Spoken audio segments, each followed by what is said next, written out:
आणखी एका मोठी बातमी आहे। रोहित पवार आणि मला मंत्रिपदाची संधी होती असा मोठा दावा सुप्रिया सुळेंनी केलाय। एकीकडे सत्ता अदृश्य शक्ती होती तर दुसरीकडे वडील, विचार आणि संघर्ष होता। रोहित पवारांना ईडीच्या माध्यमातून त्रास दिला असंही सुप्रिया सुळे म्हणाल्या।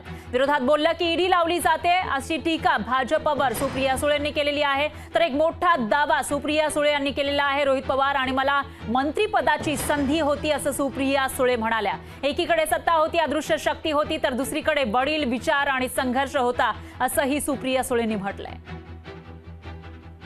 काही संधी होती, रोहितलाही संधी होती।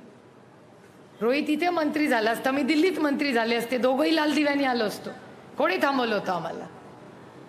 पण तुम्ही आम्हाला विचार करून सांगा, एकीकडे सत्ता आणि अदृश्य शक्ती आणि दुसऱ्या बाजूला वडील, विचार, संघर्ष आणि सत्य।